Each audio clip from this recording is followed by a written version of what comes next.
पर्याय दृष्टि से आत्मा अशुद्ध है और द्रव्य दृष्टि से सभी आत्मा शुद्ध है। कि पर्याय दृष्टि से अशुद्धता कैसे दूर हो? कि पर्याय दृष्टि की अशुद्धता दूर करनी है तो जो द्रव्य दृष्टि से शुद्ध है उसका आश्रय लेना। इसमें मतलब कोई कहे कि साहब द्रव्य दृष्टि से आत्मा शुद्ध है, ठीक है ना, तो हम भी कह रहे शुद्ध है, तो उसका आश्रय लेना पड़ेगा कि नहीं लेना पड़ेगा? ये बताओ कि साहब आश्रय क्यों लेना? कि आश्रय इसीलिए लेना कि वो पर्याय में प्रकट होगी तो काम की है। अगर वो शुद्धता पर्याय में प्रकट नहीं होगी तो उसे भोगोगे कैसे?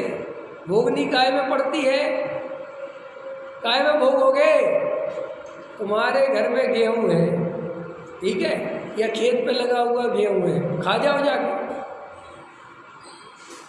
क्या ना, गेहूं है, किसी की रोटी बननी है, आगे जाना तो पेट में ही है, ऐसे ही खा जाओ। खा जाओगे? और खा जाओगे तो क्या होगा सही बताओ? क्या पेट में दर्द हो जाए, तकलीफ हो जाएगी? क्योंकि तुम्हारा जो पेट है वो कच्चा आहार नहीं पचा सकता, ऐसा अन्न नहीं पचा सकता एकदम से। ऐसे ही गेहूं तो वो ही है, लेकिन वो जब आटे में कन्वर्ट हो, फिर रोटी बने, तो फिर उसको खाओ तो उसका भोगना होगा। ऐसे ही द्रव्य स्वभाव से सभी चीज भगवान है, इसमें कोई दो राय नहीं है, लेकिन तुम्हें द्रव्य स्वभाव का प्रकटपना पर्याय में होगा तो उसका आनंद आएगा। अगर वो पर्याय में प्रकट नहीं होगा तो उसका आनंद नहीं आएगा। अब मजेदार बात यह है कि पर्याय में प्रकट करना हो तो द्रव्य स्वभाव को देखना, पर्याय की याद मत करना।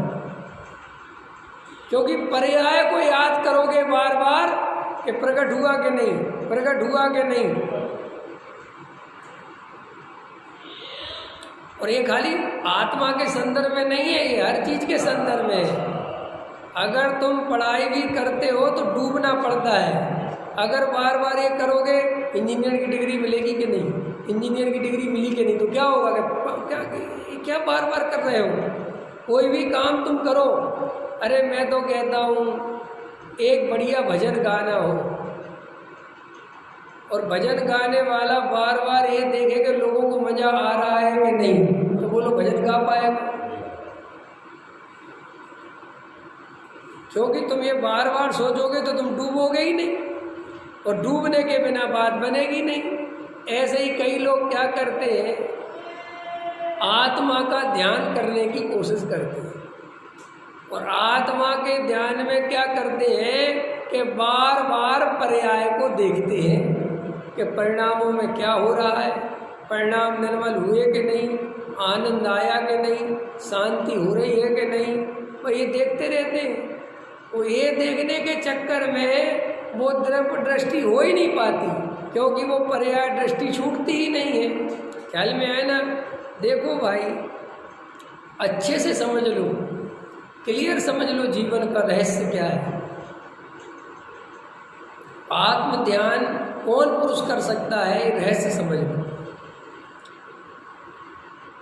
सबसे पहले तो जिसे पूरा वस्तु का स्वरूप ख्याल में हो, पर्याय का स्वरूप ख्याल में हो, द्रव्य का स्वरूप ख्याल में हो, कर्म का स्वरूप ख्याल में हो, शरीर का स्वरूप ख्याल में हो, विकल्पों का स्वरूप ख्याल में हो, तो ख्याल में रहना चाहिए। पहले इनकी क्लियरिटी होनी चाहिए अपने दिमाग में कि कौन सी चीज़ क्या है।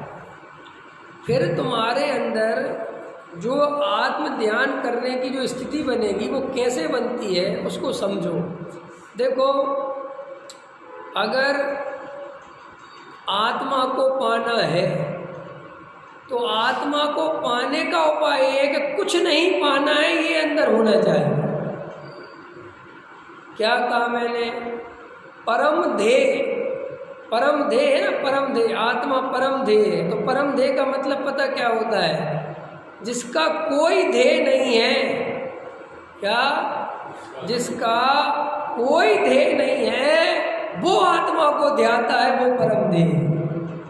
जिसे जगत से तो कुछ पाने की आशा है ही नहीं। क्या कहा मैंने? जिसे जगत से पाने की तो कुछ आशा है ही नहीं, लेकिन आत्मा का ध्यान करके भी कुछ नहीं पाना चाहेगा। पाने की परिभाषा ही खत्म हो गई जिसकी।